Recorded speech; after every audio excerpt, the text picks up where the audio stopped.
Bismillah, alhamdulillah, salatu wassalamu ala rasulillah wa ala alihi wa sahbihi ajma'in. Asyhadu an la ilaha illallah wahdah la syarika lah wa asyhadu anna Muhammadan abduhu wa rasuluh.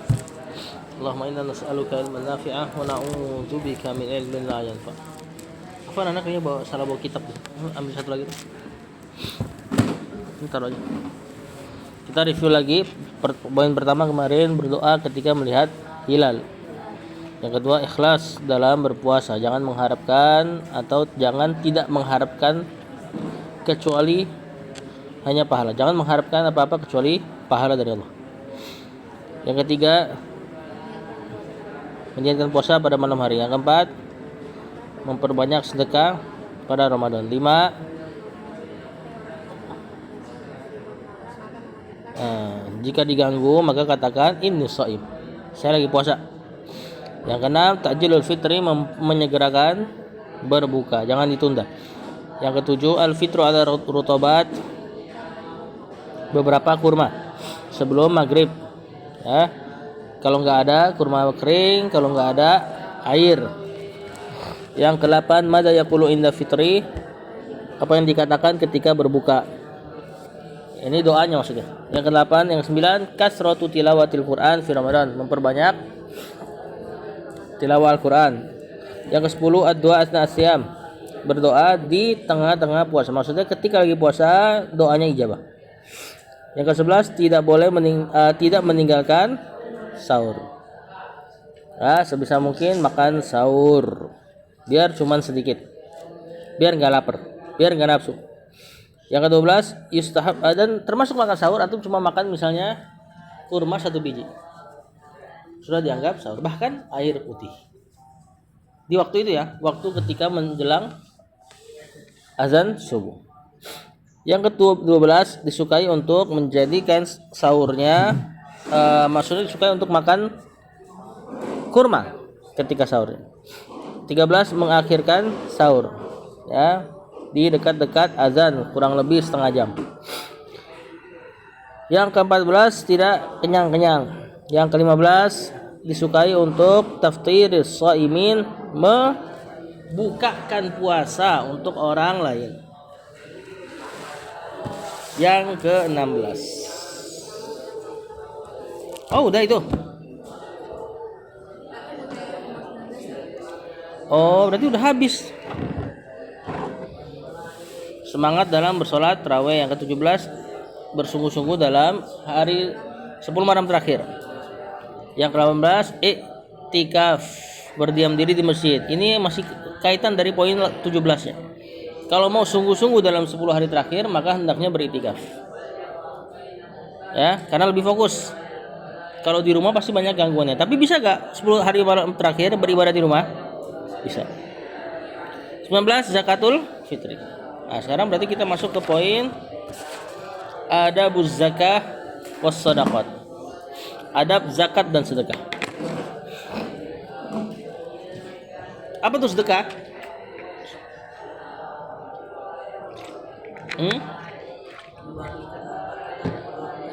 Bagi rezeki. Sedekah, maka secara umum banget itu bisa maknanya antum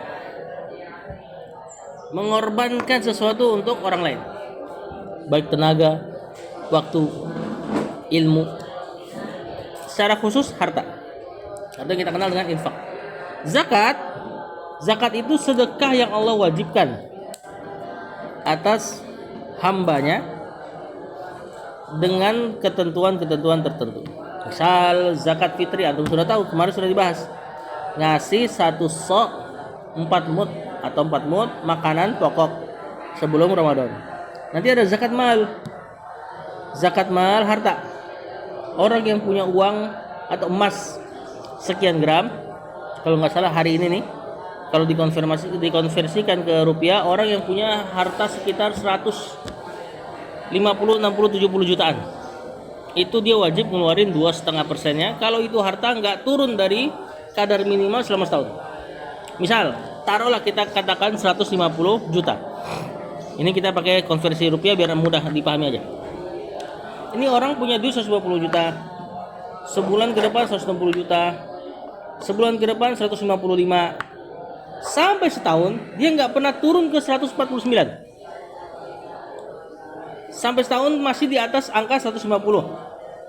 Berarti pas sampai setahun nanti dikeluarin uangnya 2,5%. Berapa 2,5% dari 150 juta?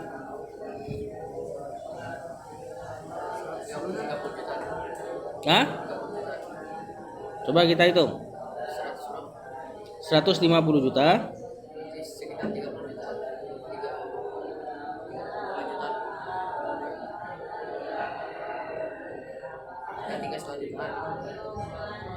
luar biasa hitungan antum ngitungnya. Kali 2,5%, 307 3.750.000. 3.750.000. Sedikit atau besar? Besar. Sedikit dari harta antum. Kalau 1 miliar, 2,5%-nya berapa? 25 juta. Makin gede makin berasa. Tapi harusnya kalau antum compare, ya orang yang punya 1 miliar 25 juta nggak terlalu besar. Dan seterusnya. Nah terus gimana kalau misalnya turun? Tadi misalnya kadar minimalnya 150 juta. Suatu hari di bulan ke-11 uangnya nyampe di poin 149. Berarti turun dari nisab-nisab itu takaran paling rendah dari takaran zakat yang seseorang dianggap orang kaya dengannya. Turun dia 149. Berarti saat itu hitungan 1 tahunnya direset, dihitung ulang. Paham? Berarti batal tuh. Bulan ke-12 dia udah batal, nggak bisa keluarin zakat. Tiba-tiba di bulan ke-12 naik lagi 150. Hitung ulang dari awal. Paham nggak? Dihitung ulang dari awal lagi sampai setahun lagi. Pokoknya nggak boleh ada berhenti, nggak boleh ada turun dalam jangka 1 haul atau 1 tahun. Terus bisa diakalin dong? Bisa. Misalnya 250 juta udah mau setahun nih, dia belanja biar turun sampai 149 juta supaya nggak kena zakat. Bisa. Cuma kayak gini khawatir berdosa. Belanjanya juga belanja yang nggak penting lagi. Ya, dan juga kalau orang kayak gini terus dia nggak bakal bisa mencapai angka yang lebih. Nggak bisa dia. Karena tiap kali mau ini dia harus belanjain sampai 149. Berarti nggak ada kemungkinan untuk dia jadi kaya lebih dari itu. Nah, ini zakat mal. Nanti zakat peternakan ada lagi. Orang yang punya kambing sekian maka harus keluarin berapa ekor sekian. Ya, nah ini hitungannya ada. Kenapa mau tanya, Pak? Gak ada. Iya, enggak uang semua yang dia miliki. Ya memang harus dihitung. Makanya Islam itu ngajarin antum untuk akuntan. Teliti apa-apa ditulis. Haid, perempuan haid tuh harusnya bagusnya ditulis tuh. Dia haidnya kapan? Emang harus ada catatannya. Ya, memang agama ini ngajarin antum untuk seperti itu. Baik, kita masuk ke poin yang pertama. Antakuna shadaqatu min kasbin thayyibin. Hendaknya sedekah berasal dari harta yang baik. Gak bisa korupsi buat sedekah, maling buat sedekah. Gak ada Robin Hood dalam istilah Islam. Tahu Robin Hood? Nah, dibagi-bagi ke warga. Nah, ini nggak diterima. Innallaha thayyib la yaqbalu illa thayyiban. Kata penulis, udah tulis. Beliau bawain beberapa dalil. Yang pertama, qala ta'ala, Allah katakan, ya ayyuhalladzina amanu, ya wahai orang-orang yang beriman, anfiqu min thayyibat ma kasabtum. Min thayyibati ma kasabtum. Infakkanlah dari yang baik-baik terhadap apa yang kalian cari. Maksudnya harta yang bisa diinfakkan hanya harta yang halal. Jadi jangan pernah kepikiran tuh, nggak apa-apa lah nanti gue jadi penguasa misalnya, korupsi yang banyak nggak apa-apa, yang penting ntar pergi haji. Termasuk nggak bisa. Sedekah aja nggak bisa, apalagi untuk ibadah diri sendiri. Gak apa-apa lah korupsi, yang penting buat sedekahin orang-orang miskin. Tidak bisa, tidak diterima. Rawah Muslim, beliau bawain hadis fi sahihihi an Abi Hurairah, dari Abu Hurairah. Qala Rasulullah SAW, ayuhan nas, wahai sekalian manusia. Innallaha thayyib, Allah itu maha bagus. La yaqbalu illa thayyibah, Allah tidak menerima kecuali yang bagus-bagus. Amalan harus ikhlas, amalan harus ikut sunnah Rasulullah SAW, sedekah harus halal. Ya, Allah tidak akan terima kecuali yang thayyib, kata Rasulullah SAW. Wa innallaha amara mu'minin bima amara bihil mursalin, dan Allah memerintah kaum mukminin dengan apa-apa yang Allah perintah dengannya para nabi. Jadi perintah para nabi termasuk perintah kepada orang secara umum, kecuali yang dikecualikan. Ada amalan-amalan yang khusus punya nabi. Masih ingat gak kemarin? Puasa wisol. Apalagi?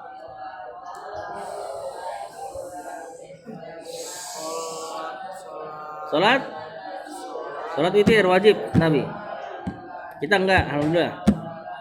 Di antaranya Rasulullah SAW bisa menikah sampai di atas 4. Kita maksimal 4. Secara umum, maka semua yang diperintah Allah kepada Nabi adalah perintah kepada kita juga. Apa dalilnya? Faqala ya ayyuhar rusul, kata Allah, wahai para rasul, kulu min thayyibati wa'malu sholihah. Makanlah yang baik-baik dan beramal solehlah. Inni bima ta'maluna alim. Sesungguhnya aku terhadap apa yang kamu amalkan maha mengetahui. Di ayat yang lain Allah katakan ya ayyuhalladzina amanu kulu min thayyibati ma razaqnakum. Sama perintahnya. Ya ayyuhar rusul kulu minat thayyibat. Di ayat yang lain ya ayyuhalladzina amanu, wahai orang-orang beriman, kulu min thayyibati ma razaqnakum. Makanlah yang baik-baik dari yang kami berikan kalian rezeki. Kemudian Rasulullah SAW menceritakan ar-rajula, ada seorang laki-laki yutilus safar, dia memanjangkan safarnya, maksudnya dia pergi umroh. Sebagaimana mengatakan as'asa, kusut, akbaro, berdebu. Ini orang safar dalam keadaan kusut, berdebu, rambutnya acak-acakan, compang-camping, akbaro, dan berdebu. Yamuddu yadayhi ila sama, mengangkat tangannya ke langit.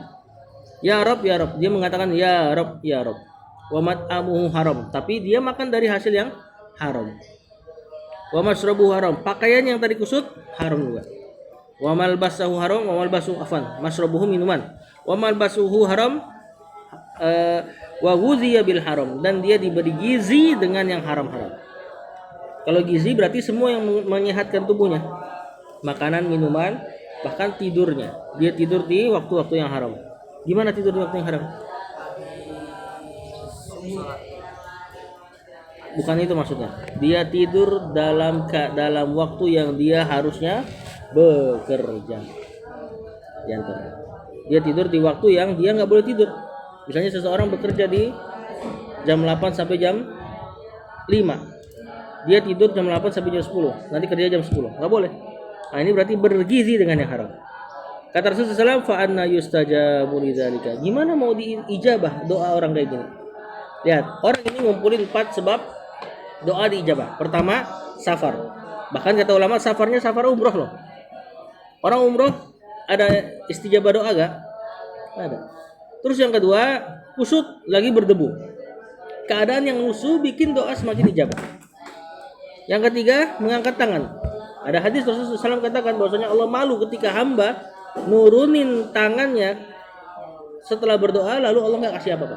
Berarti orang yang mengangkat tangan dalam berdoa pasti dapat ijabah. Kemarin kita sudah jelaskan, ijabah ada 3, bisa dikabulkan, bisa nggak dikabulkan tapi dihindarkan dari mara-bahaya. Nah, dari musibah, atau Nggak dikabulkan dan dapat musibah terus dapat pahala. tapi dapat pahala nanti di surga. Maksudnya orang yang berdoa minimal dapat 3 ini. Kalau dia ngangkat tangan, ini orang udah punya 3. Safar, kemudian kusut, kemudian mengangkat tangan, kemudian dia mengucapkan ya Rob, ya Rob. Dia memanggil nama Allah. Orang yang berdoa dalam keadaan memanggil nama Allah juga diantara sebab ijabah doanya. 4. Tapi terkumpul juga 4 yang menjadi penghalang doanya terkabul. Tadi pertama, makanannya haram. Bukan makanan haram, diantara maknanya memang makan yang haram, babi dan sebagainya, atau makanan halal diperoleh dengan cara yang haram. Makannya ayam, makannya kambing, tapi nyolong, tapi korupsi. Nah, ini sama. Masrobu haram, minum yang haram, bisa minumannya khamr atau minumannya halal tapi diperoleh dengan cara yang haram. Baju yang haram gimana? Bisa baju yang haram, sutra. Bajunya sutra untuk laki-laki haram, atau bajunya enggak nyingkap bajunya nyingkap aurat, atau bajunya terlalu tipis, atau bajunya isbal misalnya celananya, atau bajunya benar tapi cara perolehnya haram. Ini jadi penghalang doa dikabulkan. Sama yang keempat tadi, bergizi dengan gizi yang haram. Berarti antum terkumpul 8 sebab doa dikabulkan. Kok bisa 8 tiba-tiba? Coba siapa yang tahu?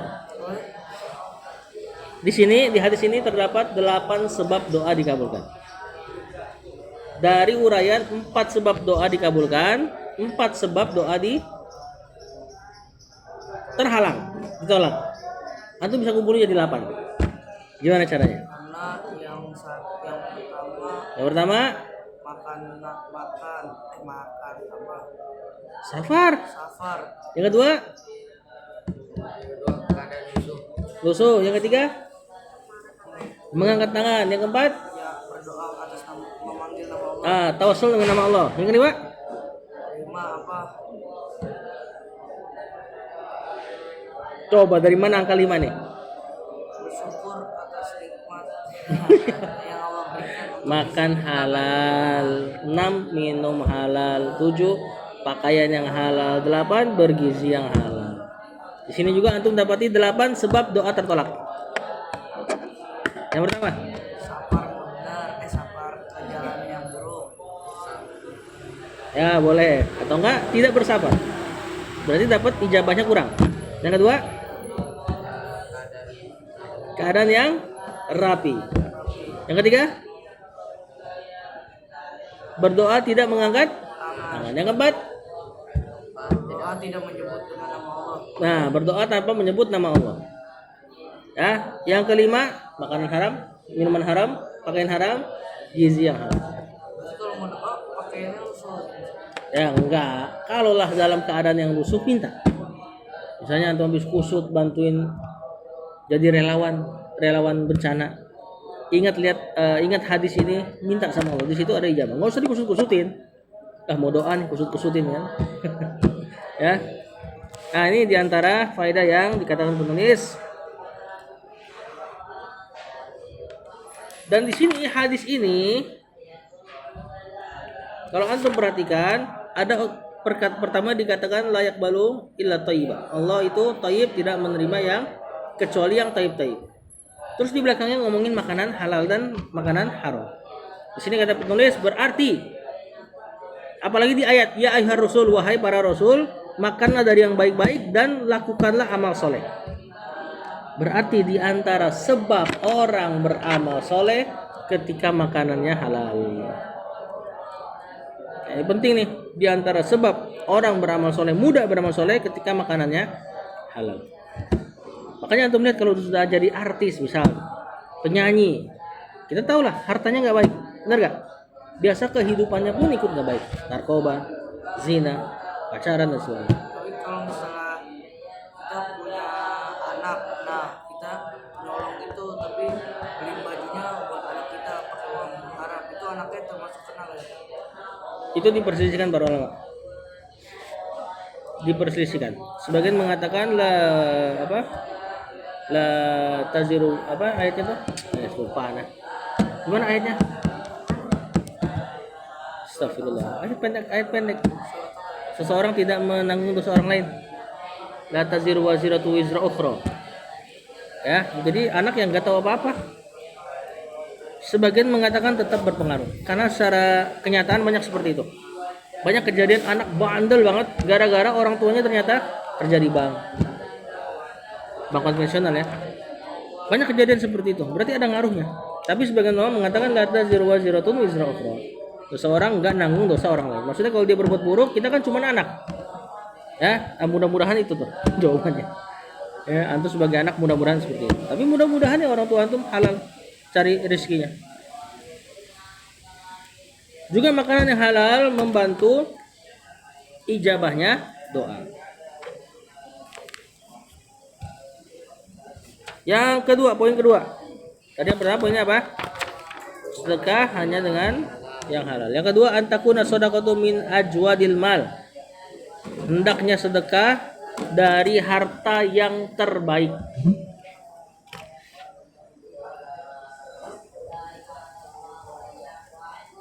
Jadi nomor satu apa satu? Apa tadi nomor satu? Ini kalau aneh Hendaknya sedekah dari harta yang halal, harta yang bagus. baik juga. Ya, harta yang baik. Terus ini yang kedua. Yang kedua, hendaknya sedekah dari harta yang terbaik. Min ajwadil mal. Itu kemarin misalnya antum punya makanan, ya, maka jangan kasih orang yang basi-basi gitu loh. Tadi hartanya baik dari sisi kualitas mencarinya. Sekarang hartanya baik dari sisi zahirnya. Tadi misalnya antum mau sedekah uang, jangan cari yang paling lecek.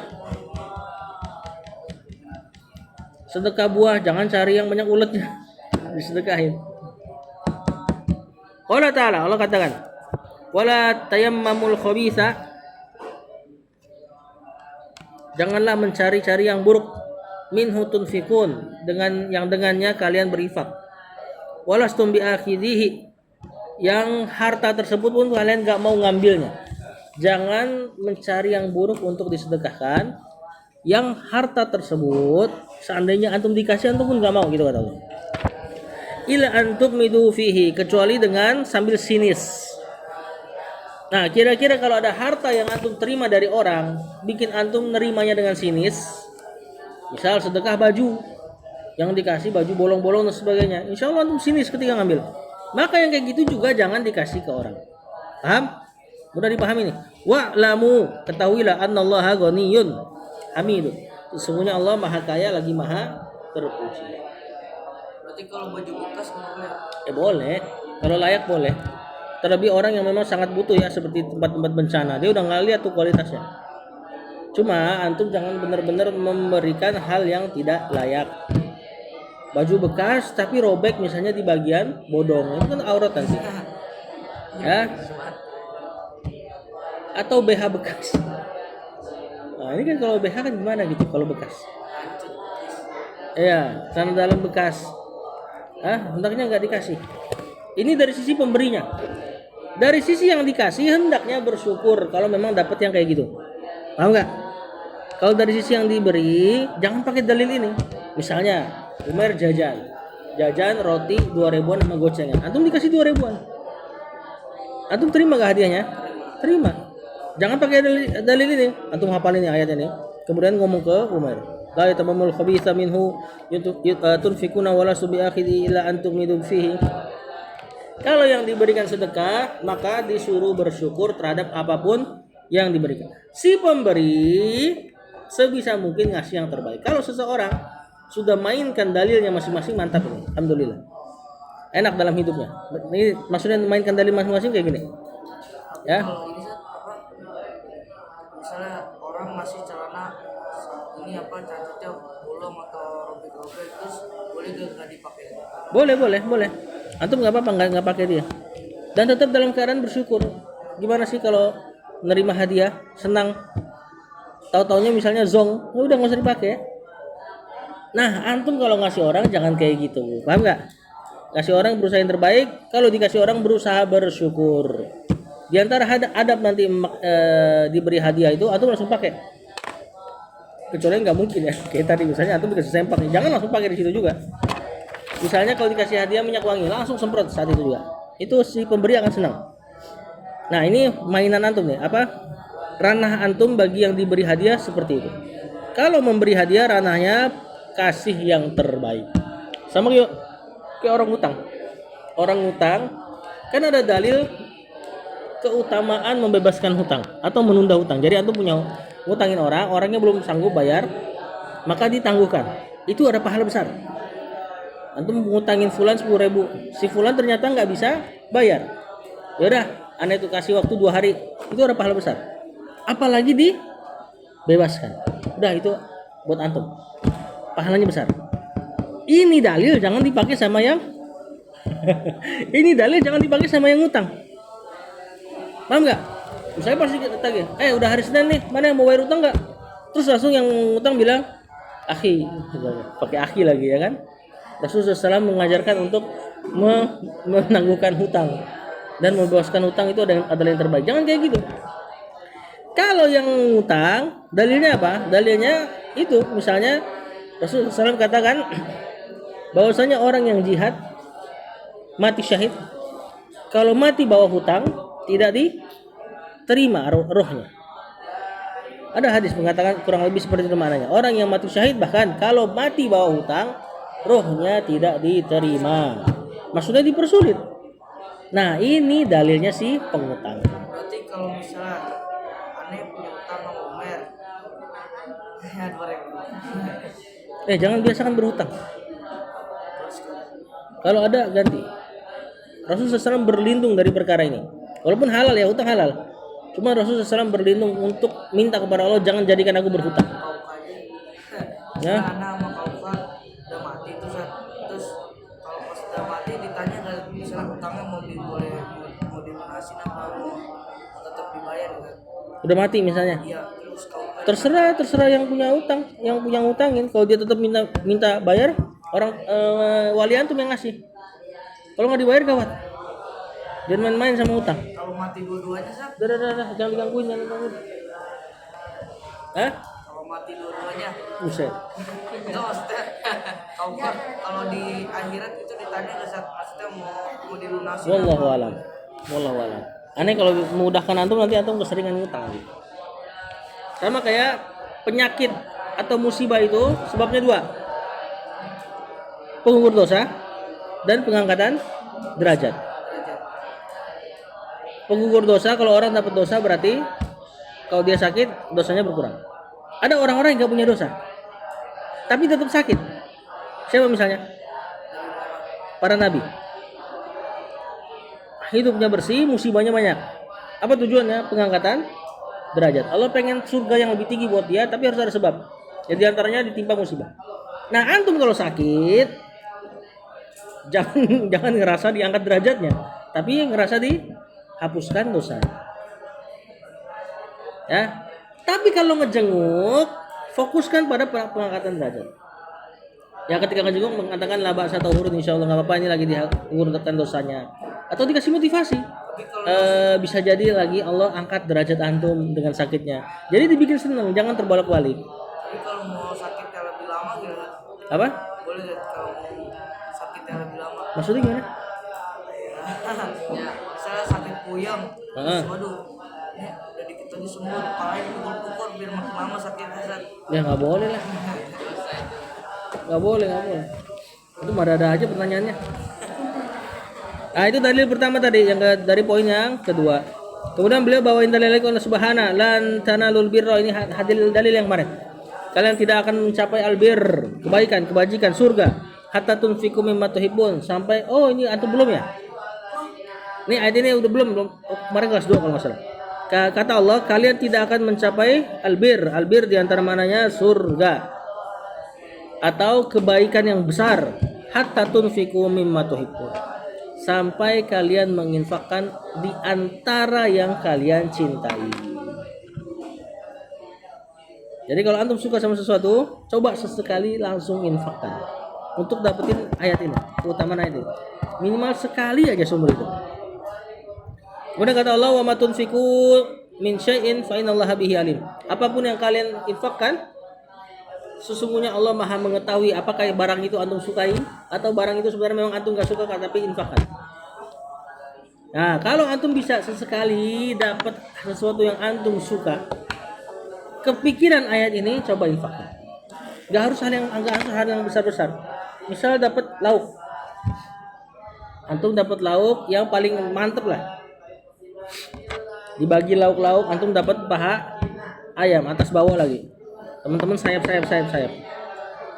Ya, coba sesekali langsung infak. Mudah-mudahan dapat ini. Kata Allah, tidak akan kalian mencapai albir. Albir di sini di antara mananya adalah kebaikan yang banyak. Di antara mananya adalah surga. sampai kalian menginfakkan apa di antara, Allah pakai minma, sedikit aja yang kalian cintai. Dapat baju, berat baju ya, minyak wangi lah, dikasih minyak wangi, wanginya atuh suka banget, kepikiran ayat ini, coba infak. Dan ada contohnya, kita baca contoh dari sahabat. Fi sahihain an Anas bin Malik radhiyallahu anhu qala kana Abu Talha ini bapak tirinya Anas bin Malik. Dia nikah sama ibunya Anas bin Malik. Siapa nama ibunya Anas bin Malik? Jangan bilang Malik bapaknya. Ummu Sulaim namanya. Ummu Sulaim. Nama aslinya Rumaiso. Pernah dengar Rumaiso? Apa? Pernah dengar nggak? Ustadz kita lah, salah satu ustadz kita. Nah itu dari nama ibunya Anas. Ibunya Anas ini nikah sama Abu Talha orang Ansor. Ini Anas yang ceritaan hadisnya. Dulu Abu Talha aktsarul ansari bil Madinati malan min nakhlin. Wa kana ahabbu amwalihi ilaihi bayruha. Abu Talha ini orang paling kaya di Madinah dari sisi kurmanya. Maksudnya kebunnya. Dan di antara harta yang paling ia cintai adalah bayruha. Bayruha ini nama sumur yang ada di salah satu kebun kurmanya Abu Talha. Wa kanat mustaqbilatal masjid, dan ini sumur menghadap ke Masjid Nabawi. Maksudnya dekat dari Masjid Nabawi. Perhatikan ya. Wa kana Rasulullah SAW yadkhuluha wa yashrabu min ma'in fiha tayyibin. Dan Rasulullah SAW sering minum dari itu sumur. Kan di Masjid Nabawi dekat ada sumurnya Abu Talha. Ya, beliau sering minum dari air situ. Ingat, dulu mah air sumur bisa langsung minum. Ya, kalau sekarang enggak. Qala Anas berkata, "Falamma unzilat hadhil ayat." Tatkala turun ayat ini, ayat yang tadi, "Lan tanalul birra hatta tunfiqu mimma tuhibbun." Kalian tidak akan mencapai albir, kebaikan yang besar, sampai kalian menginfakkan sebagian dari yang kalian cintai. Qoma Abu Talha. Pas turun ayat ini, Abu Talha berdiri. Ila Rasulullah SAW, kepada Rasulullah SAW, faqala, kemudian Abu Talha mengatakan, "Ya Rasulullah, innallaha tabaraka wa ta'ala yaqul." Sesungguhnya Allah mengatakan, "Lan tanalul birra hatta tunfiqu mimma tuhibbun." Perhatikan ayat ini. Ya, engkau tidak akan mencapai bir sampai menginfakkan sebagian dari yang kalian cintai. Terus Abu Talha melanjutkan, wa inna ahabba amwali ilayya bayruha. Dan harta yang paling aku cintai adalah sumur bayruha. Fa innaha shadaqatun lillah. Kata dia, itu sumur sedekah untuk Allah. Langsung disedekain. Turun ayat langsung disedekain. Ini diantara keistimewaan para sahabat. Mereka bersegera dalam beramal. Wa innaha shadaqatun lillah arju birraha. Itu adalah sedekah untuk Allah. Aku berharap birnya Allah. Bir tadi. Di antara maknanya pahala yang besar atau surga. Wa dukhraha, dan balasan dari Allah. Indallah, dari sisi Allah. Faduha ya Rasulullah haitsu arakallah. Wahai Rasul, pakai itu sumur sesuai dengan yang engkau lihat paling maslahat, paling besar maslahat. Qala Rasulullah SAW, Rasul mengatakan bah. Bah ini ungkapan orang Arab mantep ibaratnya gitu. Luar biasa. Bah zalika. Kemudian kata Rasulullah SAW, zalika malun rabihun. Itu harta yang beruntung. Zalika malun rabihun, harta yang sangat menguntungkan si sumur ini. Waqad sami'tu ma qulta, kata Rasul, aku telah mendengar apa yang kau katakan. Perhatikan. Wa inni aro, tapi aku melihat, aku berpendapat antaj'alaha fil aqrabin. Kamu bagiin aja tuh sumur ke saudara-saudaramu, kerabat-kerabatmu. Faqala Abu Talha pun mengatakan af'alu ya Rasulullah. Siap Rasul.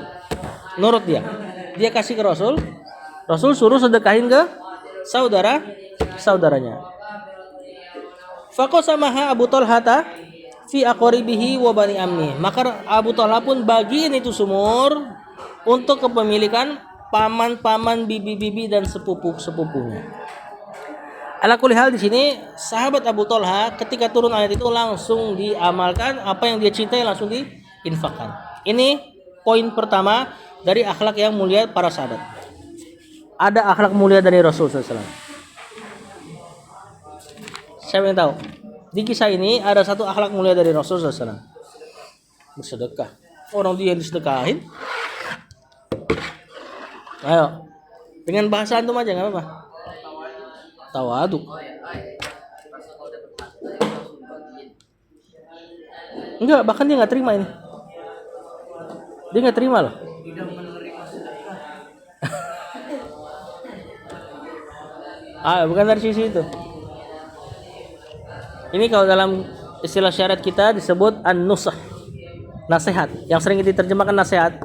Itu kalau dalam istilah syar'i, nasihat itu bukan nasihat bahasa kita ya.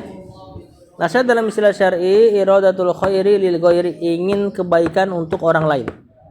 Nah, sebagian ustaz kita terjemahin nasihat, an-nasihat dalam bahasa Arab diterjemahin ke dedikasi. Rasulullah SAW ketika dikasih, dan itu nguntungin dia loh, lumayan kan dapat sumur. Tapi beliau taruh di tempat yang paling menyempurnakan pahala si pengasih, yaitu Abu Thalha. Jadi kata Rasulullah SAW, mendingan disedekahin ke saudara-saudaramu saja. Kata Rasulullah SAW. Dia nggak oportunis. Kalau antum dapat sumur gimana? Atau dapat mobil? Langsung, ya kan? Nah, inilah Rasulullah SAW. Juga ada seperti hadis-hadis yang antum sering dengar. Ada orang yang jihad, jauh datang dari pinggiran Badui lah, minta jihad sama Rasulullah SAW. Rasul tanya, orang tuamu ngizinin nggak? Kata dia, enggak. Kata Rasulullah SAW, pulang jihadlah bersama orang tua. Maksudnya berbaktilah, dan itu sebagai pahala jihad. Ini kan juga sama sifat nusah dari Rasulullah SAW. Padahal lumayan loh buat nambah-nambahin pasukan. Bener gak? Taruh satu sayap kiri. Cuman beliau tetap kasih yang terbaik buat orang lain. An-nusah, ya, atau an-nasiha iradatul khairi lil ghairi, menginginkan kebaikan untuk orang lain. Nah, jadi di sini yang bisa kita petik diantaranya tadi sifatnya Abu Thalha yang langsung mengamalkan ayat yang menyuruh untuk menginfakkan harta terbaik, dan juga sifatnya Rasulullah SAW yang beliau itu punya sifat an-nasihah, menginginkan kebaikan untuk orang lain. Yang ketiga, poin ketiga, ada mutakhiriz zakati an waqtiha, tidak boleh mengakhirkan zakat di luar waktunya. Kalau zakat fitri berarti nggak boleh setelah sholat. Kalau zakat mal nggak boleh setelah 1 tahun. Dan seterusnya. Az-zakatu ruknun min arkanil Islam. Kata penulis di sini, zakat adalah rukun di antara rukun-rukun Islam. Kalau disebut rukun berarti artinya tuh tiang. Mirip-mirip maknanya. Fayajibu 'alal muslimil ladzi wajabat 'alaihi zakah, maka wajib bagi seorang muslim yang sudah wajib kepada dia zakat, fi malin, harta ke, wa zar'in, zakat tanaman ke, au tijaratin, zakat perdagangan, au zahab, zakat emas, ini uang, au ghairi dzalika, atau zakat yang lain, an la yuakhiraha an waqtiha, wajib untuk tidak boleh mengakhirkan dari waktu dikeluarkannya. Fa fi sahihan, maka dalam Sahih Muslim dan Abu Bukhari dan Muslim, an Ibnu Umar, dari Ibnu Umar radhiyallahu anhuma, qala Rasulullah SAW, Rasul mengatakan, bunyal Islam ala khamsin, Islam dibangun di atas 5 perkara, 5 tiang. Syahadati an la ilaha illallah, persaksian tiada ilah yang berhak diibadahi kecuali Allah, wa anna Muhammadan Rasulullah, wa iqamis shalah, menegakkan salat, wa itaiz zakah, menunaikan zakat, wal haji, wa shaumi Ramadan, dan puasa Ramadan. Ini hadis tentang 5 rukun Islam. Zakat di antara rukun Islam. Kalau disebut rukun berarti kalau nggak ada dia bahaya. Seperti Al-Fatihah rukun dalam sholat. Nggak ada Al-Fatihah batal sholat. Zakat rukun Islam. Sengaja nggak bayar zakat bisa batal Islam.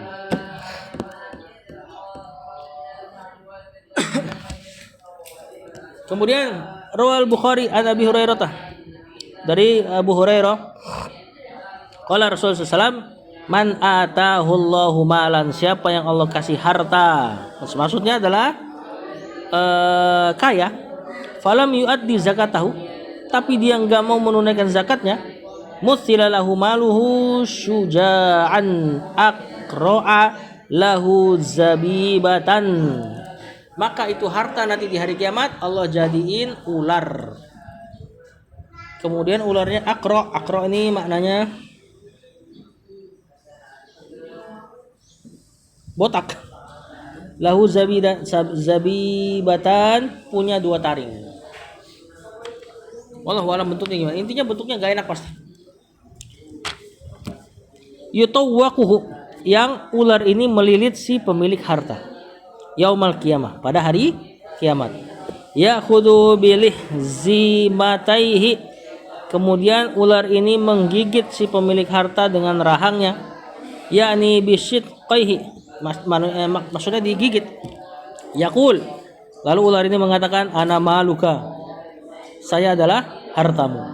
Ana kanzuka, saya adalah tabungan-tabunganmu yang gak mau dikeluarkan. Allah jadiin makhluk, dan Allah maha kuasa ya.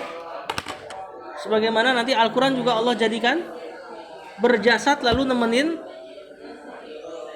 nikmat kuburnya seseorang. Ada kan hadis juga, maksiat-maksiat Allah jadikan jasad yang buruk nemenin azab kuburnya seseorang. Nah, zakat itu yang tidak ditunaikan Allah jadiin ular ngelilit kemudian menggigit si pemilik harta sambil mengatakan ini, ana maluka ana kanzuka. Summa talahat ilai, kemudian Rasulullah SAW baca ayat ini, wala yahsabanna alladziina yabkhuluna bima atahumullahu min fadlih huwa khairal lahum. Janganlah kalian mengira bahwasanya orang-orang yang pelit tidak mau mengeluarkan harta yang Allah kasih, bahwasanya itu adalah yang terbaik buat mereka. Tentunya buruk bagi mereka kalau dapat harta enggak dikeluarkan.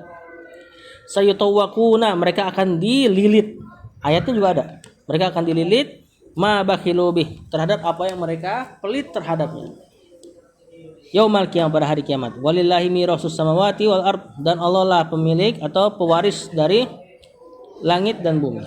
Wallahu bima ta'maluna khabir, dan Allah Maha mengetahui apa yang kalian kerjakan. Maha teliti terhadap apa yang kalian kerjakan.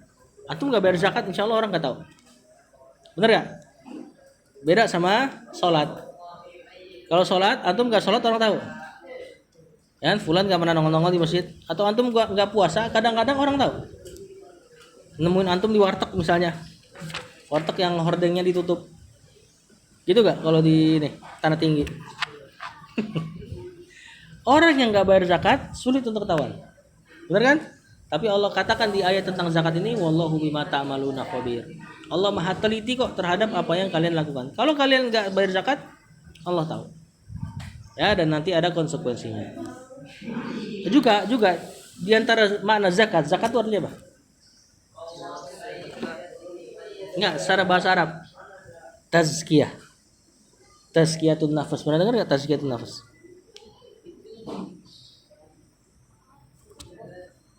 Dari kata zakka yuzakki.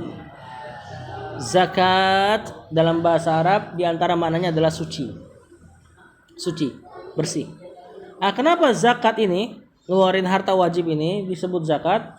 Karena zakat ini kalau antum keluarkan mensucikan harta antum. Berarti orang yang nggak dikeluarkan zakatnya, pada hartanya ada harta yang buruk. Kita nggak katakan haram, ada harta yang buruk. Dan ini jadi sebab bala, penyakit lah, musibah banyak terjadi ketika orang nggak bayar zakat. Makanya disucikan, dikeluarin tuh harta-harta. Makanya Rasulullah SAW tidak boleh menerima zakat. Kenapa? Karena zakat tuh uang kotor. Anak cucu Rasulullah SAW nggak boleh dapat zakat. Jadi habaib tuh nggak boleh dapat zakat.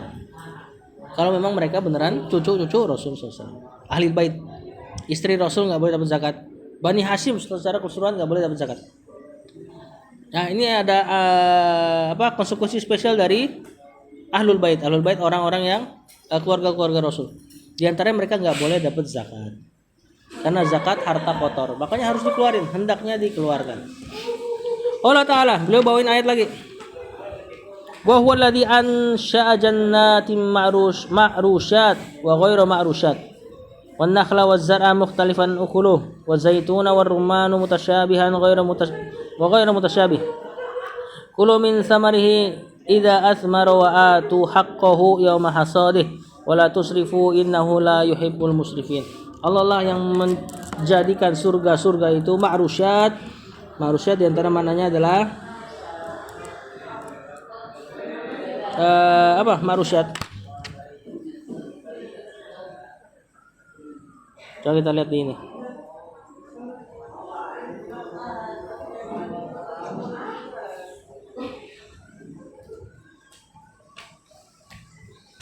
Allah lah yang menjadikan surga-surga yang berjunjung dan tidak berjunjung. Mana berjunjung?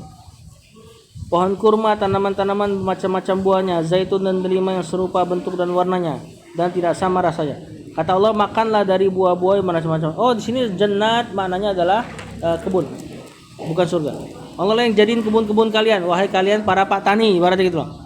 Maka makanlah dari buah-buah itu, dan bila telah berbuah tunaikanlah haknya. Jadi nanti buah-buahan atau tanaman-tanaman itu kena zakat juga. Ya. Setiap panen. Kalau nggak salah 1/10. 1/10 berarti berapa persen? 10% zakatnya. Kalau diairi oleh hujan semua tanamannya. Jadi tanaman yang diairi oleh hujan maka dia kena zakat. Kalau diairinya pakai mesin dan sebagainya, tapi sambil kena hujan berkurang. Kalau nggak salah jadi 5%. Ada takarannya. Dan ini hanya tanaman-tanaman yang sifatnya tidak mudah busuk. Kayak tomat yang nggak bisa dizakatin. Ya, kalau zakatnya nanti harus dikasih ke orang. Kalau dia nggak dikasih orang busuk, maka batal. Seperti gandum dan sebagainya. Nah, ini ada zakatnya. Kata Allah, jika telah berbuah, dan kasihlah haknya ketika panen. Nah, kalau zakatnya tanaman, sekedar maklumat aja. Kalau tadi uang kan per tahun. Kalau zakat tanaman per panen. Jadi kalau tinggal panen-panen selama bertahun-tahun ya enggak. Dan ada ininya, ada takarannya juga. Ada takarannya, Anda lupa takarannya berapa. Kalau nggak salah sekitar 750 kg. Panennya sekitar segitu baru dikeluarkan zakatnya. Kalau antum misalnya cuma nanam di misalnya pohon tomat atau tanaman-tanaman yang dia zakati, tapi di belakang rumah misalnya. Misalnya kita punya kebun di belakang rumah gitu. Nah itu insya Allah nggak ada zakatnya. Karena kecil juga kan. Nah ini kalau nggak salah sekitar segitu 750 kg. Ini dikonversi langsung pakai konversi modern ya. Sebenarnya takarannya ada, ausak namanya. Nah, di sini Allah katakan, ida asmaro, jika telah berbuah, wa atu haqqahu, dan tunaikanlah haknya yauma hasadi, pada hari panennya. Wala tusrifu, jangan berlebih-lebihan, innahu la yuhibbul musrifin. Allah tidak mencintai orang yang berlebih-lebihan.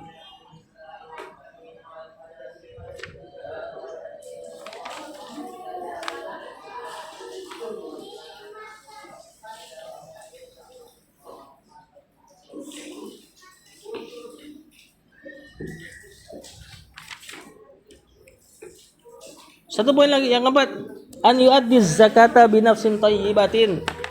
Hendaknya menunaikan zakat dengan jiwa yang baik. Maksudnya jangan terpaksa. Jangan empet gitu. Rawat Tabrani, meriwayatkan Imam Tabrani fi Shaghir, dalam kitab As-Shaghir bisanadin sahih, dengan sanad yang sahih, valid, an Abdullah bin Muawiyah al-Ghaldiri, dari Abdullah bin Muawiyah.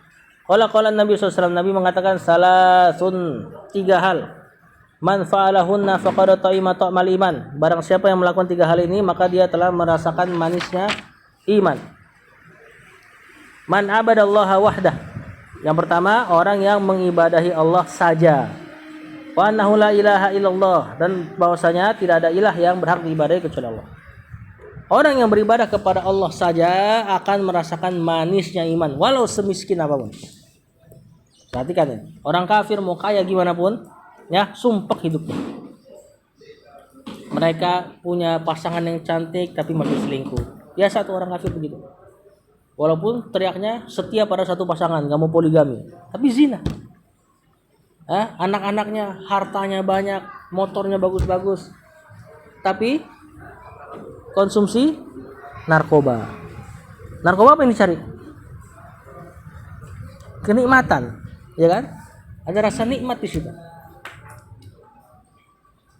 Perhatikan, narkoba itu yang dicari ada rasa nikmat, ada rasa fly kata mereka.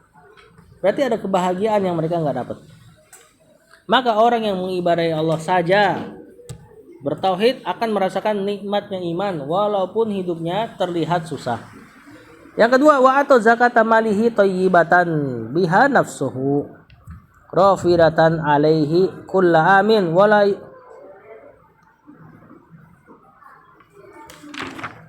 Dan yang kedua, orang yang memberikan zakat dengan jiwa yang bagus. Maksudnya emang benar-benar mengeluarkan zakat tanpa beban.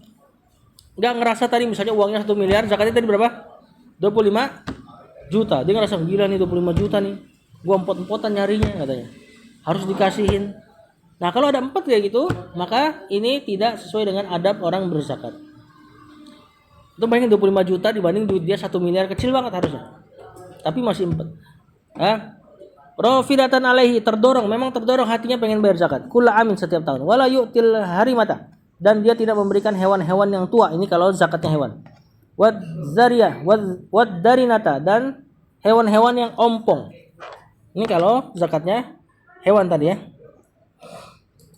Walal maridata walal syarata, dan dia tidak mengeluarkan zakat dari hewan-hewan yang sakit atau harta-harta yang buruk. Al-laimata, yang kecil. Maksudnya kalau dia zakatin kambing, dia pilih kambing yang kecil, ompong, sakit lagi. Nah, ini tidak mendapatkan nikmatnya iman, manisnya iman. Walakin min wasati amwalikum. Tapi zakatlah dengan harta yang pertengahan. Ini kalau tadi hewan. Antum punya kambing. Kalau nggak salah 40, anak lupa anak. Jangan dipastikan. Kalau nggak salah sekitar berapa puluh. Sampai di angka segitu kambing antum, keluarin beberapa kambing atau satu. Wallahu a'lam. Itu jangan dipilih yang paling kecil, yang paling jelek, paling jember, paling kurus lagi, pincang lagi. Ya. Tapi juga jangan dipilih yang paling bagus. Cari yang pertengahan aja. Nah, itu dikeluarkan. Fa inallaha lam yas'alkum khairahu, karena Allah enggak minta kebaikan dari zakatnya. Walam ya'murkum bisyarrihi, dan Allah juga enggak mau yang jelek. Ya, tapi Allah ingin ketakwaan pada zakat tersebut. Wallahu a'lam. Sallallahu ala nabiyina Muhammad wa ala alihi wasallam.